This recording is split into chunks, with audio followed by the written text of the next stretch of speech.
Welcome to episode 498 of the Brainy Business, Understanding the Psychology of Why People Buy. Today's episode is all about questions and answers. Ready? Let's get started. You are listening to the Brainy Business Podcast, where we dig into the psychology of why people buy and help you incorporate behavioral economics into your business, making it more brain-friendly. Now here's your host, Melina Palmer. Hello, everyone. My name is Melina Palmer, and I want to welcome you to the Brainy Business Podcast. Wow. Did you catch that this is the 498th episode of the show? 498. We are so close to 500. I can barely believe it. It's next week. I am so blessed and honored to have been on this journey with you. In the time of this recording, we are almost at 1.5 million downloads of the show across more than 170 countries over the years. It's possible we might pass that milestone by the time the show comes out, but even if we don't, how cool is that? Amazing. Thank you for making it possible. I'm always thoughtful about guests and the experience on the show, but I always take a little extra time to reflect and plan for milestones like this one. And it so often comes back to curiosity and asking good, thoughtful questions in life and business. So when I heard there was a new book coming out called How to Fall in Love with Questions, I knew it was the perfect fit for $4.99. And that opened up the perfect opportunity to refresh this episode, which originally aired as the 4th episode of the podcast way back in July of 2018. And yes, you heard that right. Episode 4. This episode is all about which is better, questions or answers. Told you this has been central to my approach forever. Well, you can probably guess that I'm going to say questions are better and more important. Why they matter and how you use them in your work are the focus here. Whether you're a natural questioner or not, I am confident you will get value out of this episode, and I hope you enjoy this blast from our brainy past. Don't forget, links for my top related past episodes and books are waiting for you in the show notes for this episode, which are found within the app you're listening to and at thebrainybusiness.com/498. All right, let's talk about questions, answers, and which you should focus more attention on. A More Beautiful Question is one of the most influential books of my life. I found it a little bit before I found behavioral economics.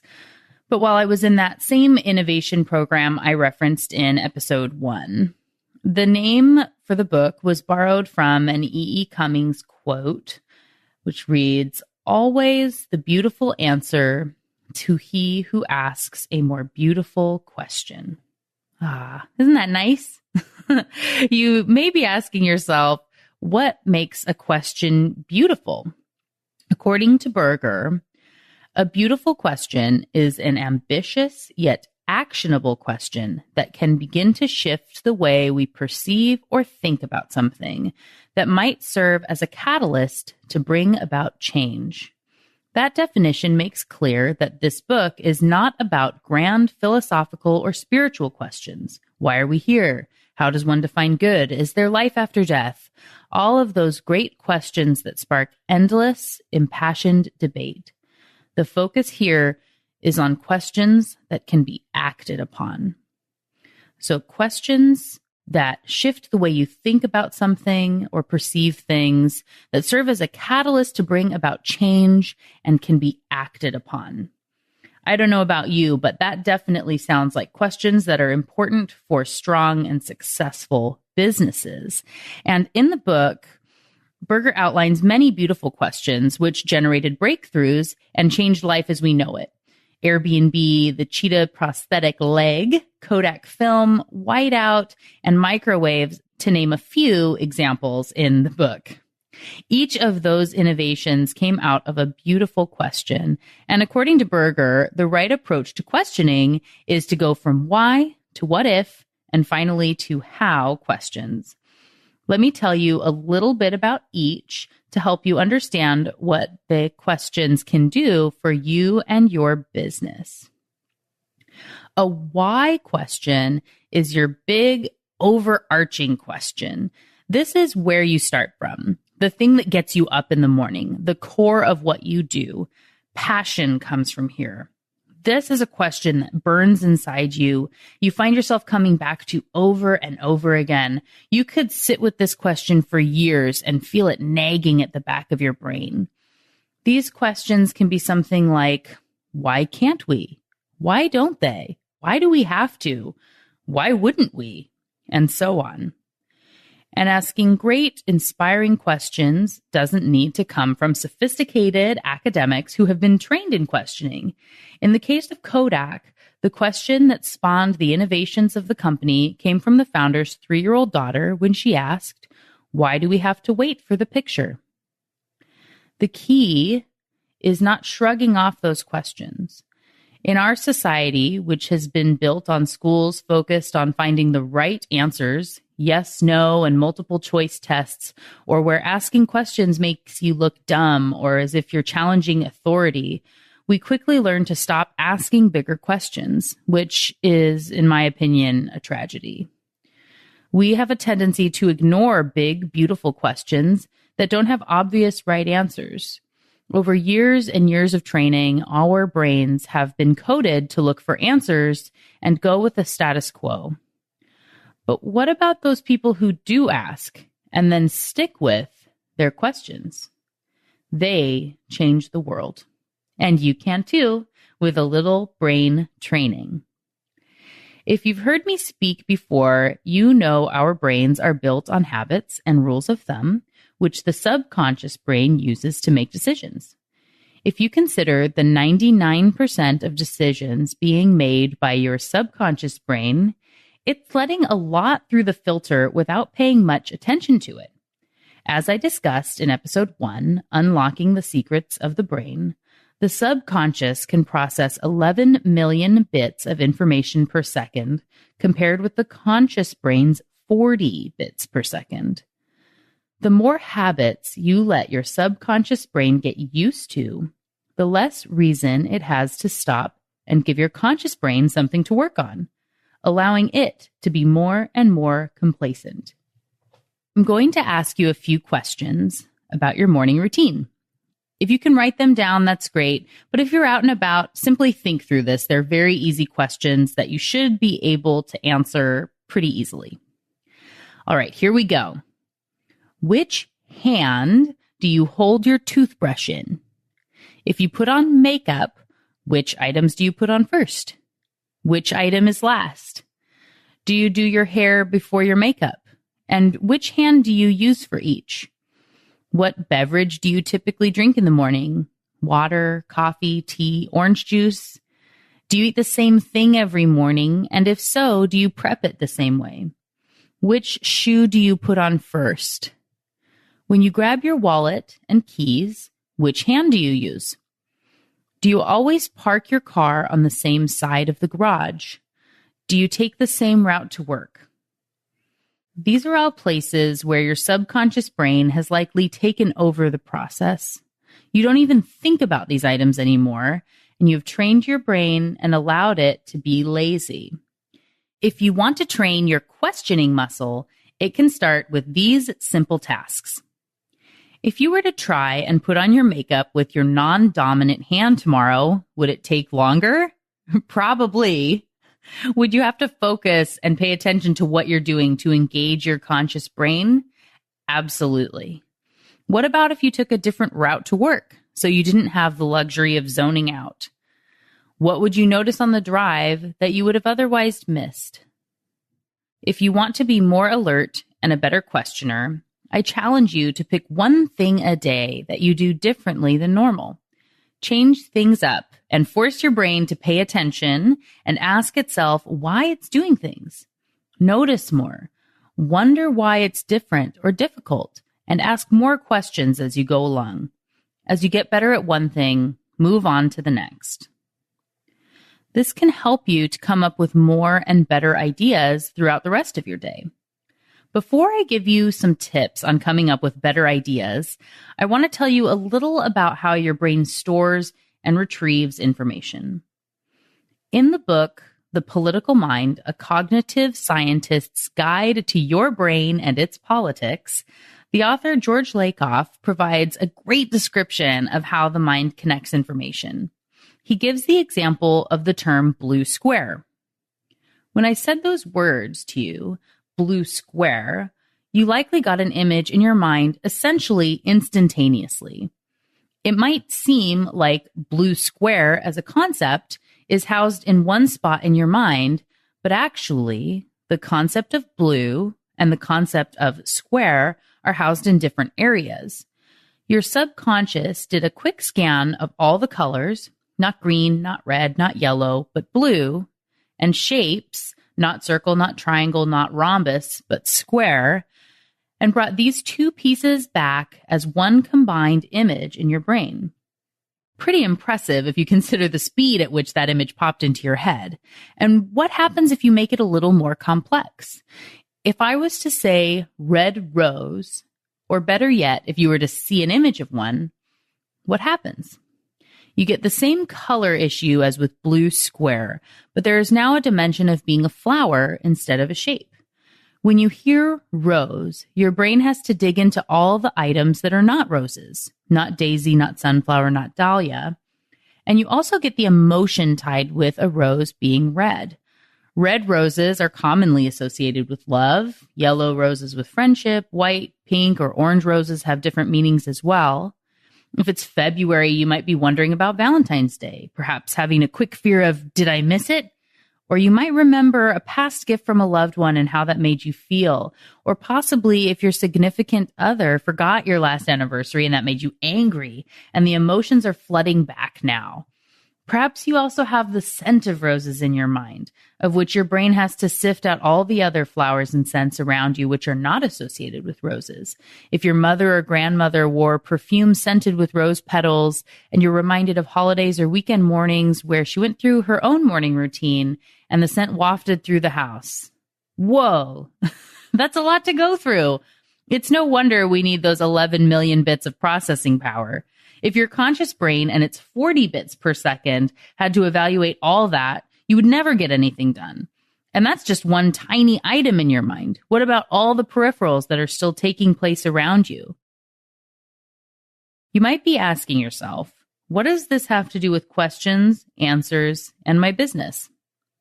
Let's say you need to come up with a new idea for your business, perhaps a product name or a new segment you want to branch into. If you were to call your team together to work on the problem, what would be the most likely item on your agenda? Was it brainstorm a list of ideas? For most people, especially in business, brainstorming is the one thing you have been taught to do for answering questions of any size. But this is not a very effective tool, especially if you are starting with the wrong question, which I will get to a little bit later in the episode. Brainstorming is picking items off the surface and not really digging in. It's within your brain's habitual decision-making and rule of thumb mentality. It's lazy idea generation that keeps you searching at answers instead of looking for questions. When I'm taking a client through a virtual strategy session or a deep dive, my main task is to help them think about and approach their problems from different angles, to get beyond brainstorming and use other tactics. If you're looking for a resource that can help with some brain training activities, I recommend the book Thinker Toys.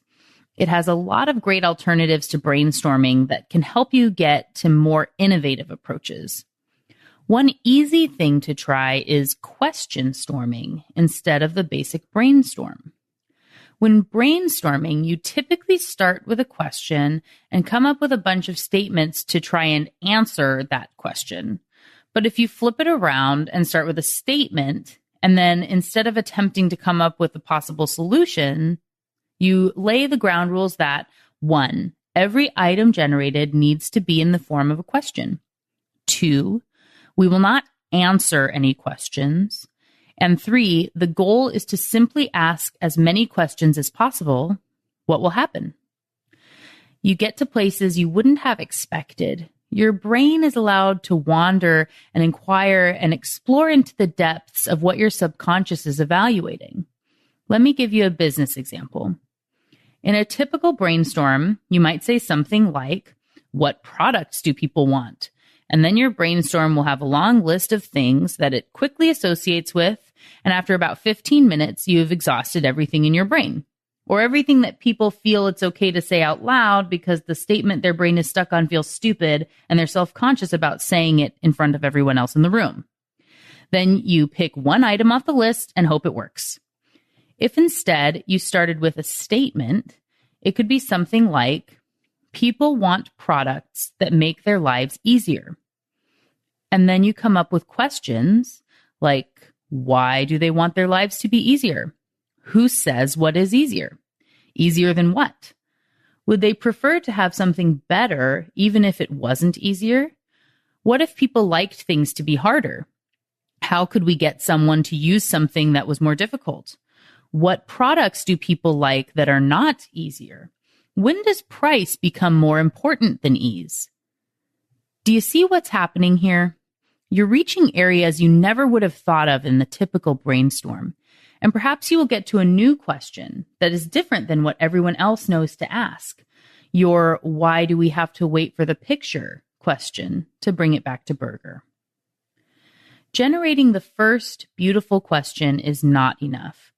How many children asked their parents, why do we have to wait for the picture, only to hear, because that's how it works, and eventually, no more questions. Ugh, the horror. It takes a special person to hear a question like that and say, yeah, why do we have to wait for the picture?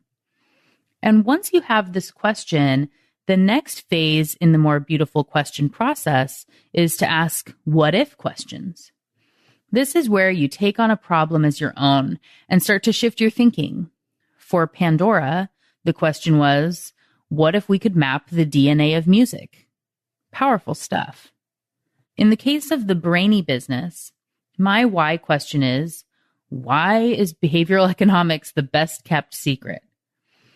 This eventually led to my what if questions. What if I showed people why it matters? What if I told people how it works? What if it wasn't so academic? What if I made the connections?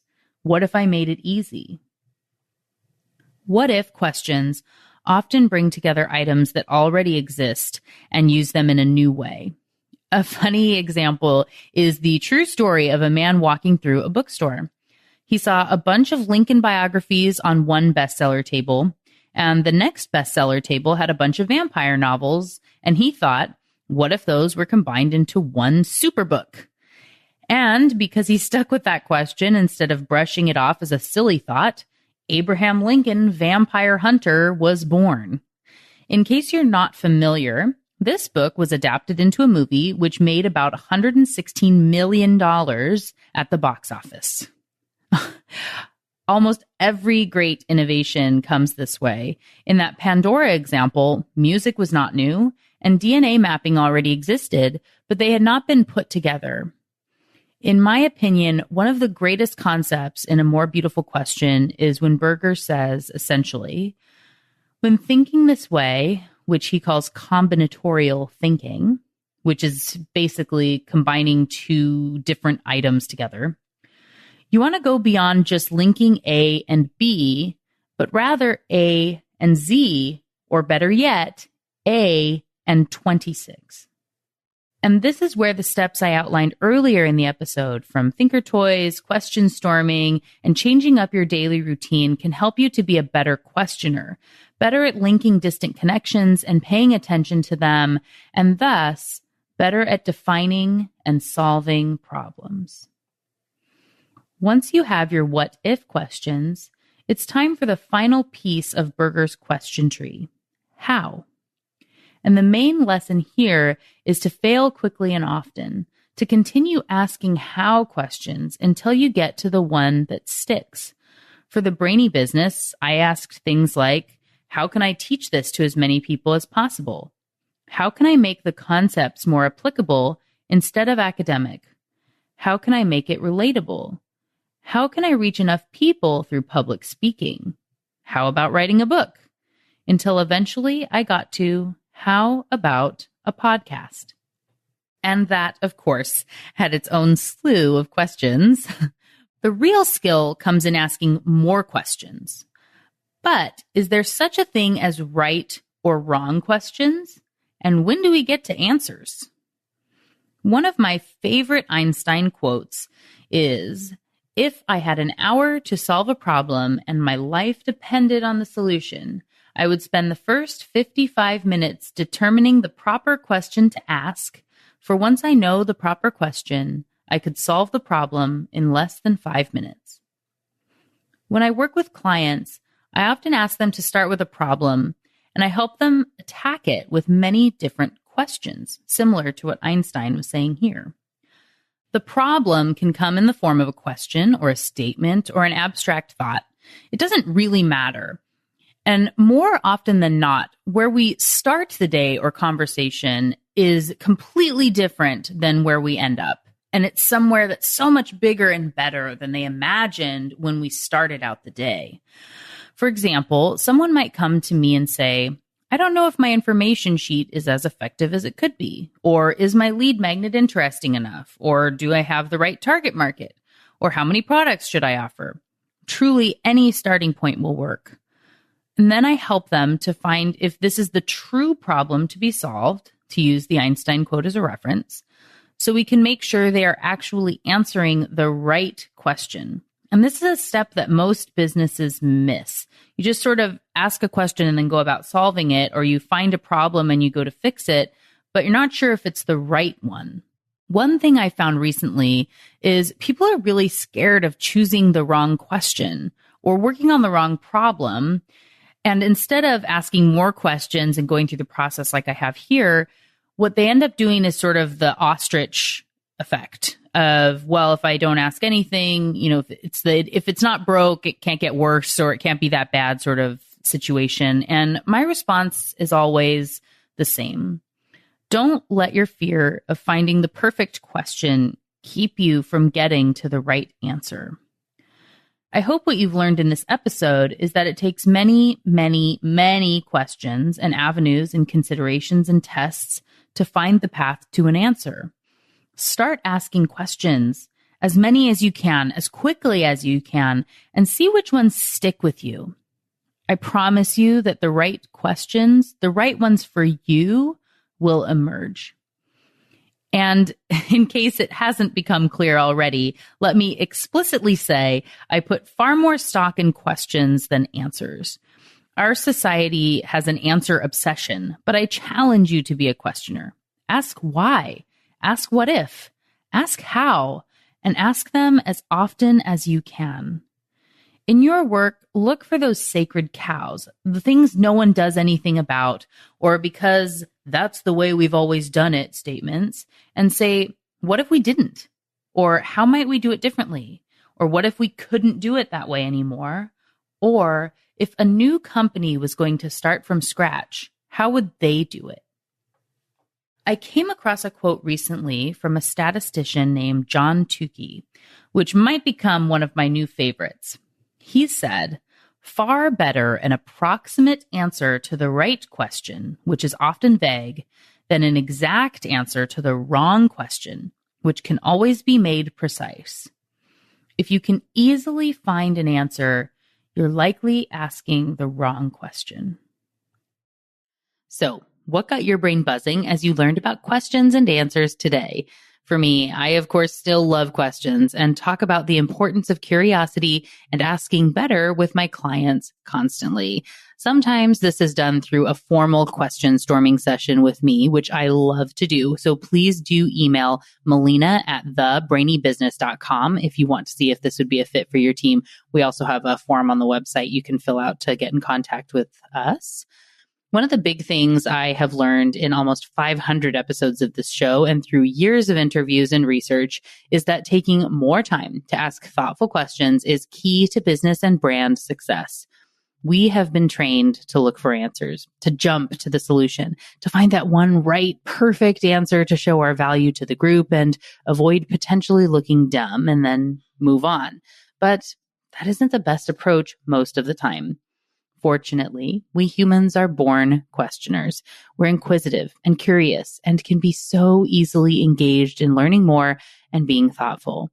When you give your brain the space to reflect and wonder, there's so much opportunity to be innovative and create better brand experiences, or find creative solutions to employee problems, or to see the value of your product in a new way and come up with a new engaging pitch that changes the game, or to find a new habit that will help you achieve your goals. The opportunities are endless, and it all starts with questioning. Yes, there is a time for answers, but don't waste time trying to answer the wrong question or work on the wrong problem.